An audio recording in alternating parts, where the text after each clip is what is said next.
Hey there, Goblin Horde. I am the Goblin King, and it's time for my second pop culture news segment of the week. Today we have something slightly different than the usual round of Elon Musk, Will Smith, or whatever topics, and I'm taking you into some actual movie news and Hollywood hypocrisy. I always love to showcase some nice Hollywood hypocrisy.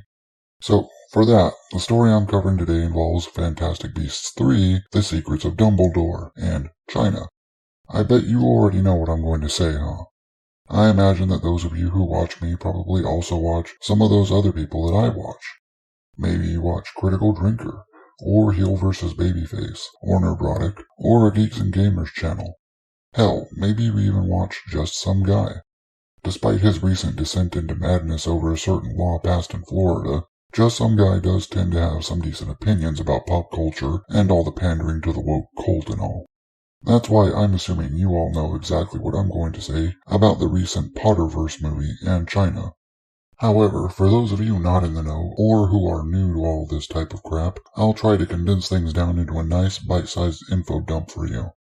Back in 2009, Harry Potter author J.K. Rowling decided that after all the books were done and most of the movies were finished up, that she was going to retcon some stuff and make Dumbledore gay and say some stuff about Hermione that was clearly different than the books. Actually, can't recall if that stuff with Hermione and the stage play was a bit later or not. I think it was. Point being that she said stuff after the fact that either contradicted her previously written story or wasn't in there at all. Honestly, the only people that cared about the Dumbledore thing, because it had zero actual impact on the story itself up to that point, were idiots on Tumblr or Twitter. It was, in other words, a useless virtue signal.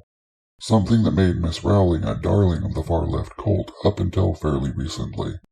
However, the most recent cinematic entry into that particular franchise has decided to bring up that retcon of Dumbledore in the movie itself, albeit in a couple of throwaway lines of cringy-ass dialogue that, very predictably, makes the villain of the whole thing the ex-lover of Dumbledore.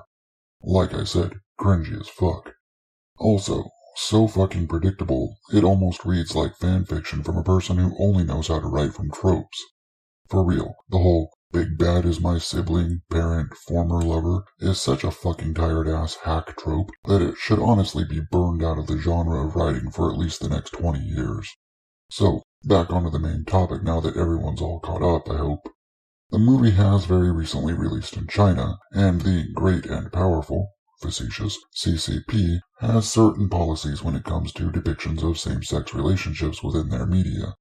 Hell, within the last year, the government has even come down on depictions of more effeminate men in media. Therefore, it comes as no surprise when you read this article from a far-left, mainstream shill site known as IndieWire, that Warner was forced to censor and cut dialogue from the most recent Fantastic Beasts movie when it took it over to China. Now, I think we all know what a progressive and upstandingly lefty company Warner Media is these days. We also know how committed they are to being uncompromising about the integrity of their films. I mean, it comes from the mouths of one of their producers, Peter Saffron, that Warner doesn't bow down to the whims of others and only does what's best for the film, right? Also, we all know that Warner, as a company, stands with the LGBTQIA+ * all that shit community. Every Pride Month they decide to change their colors to rainbows or purple or whatever inclusive color is around that week.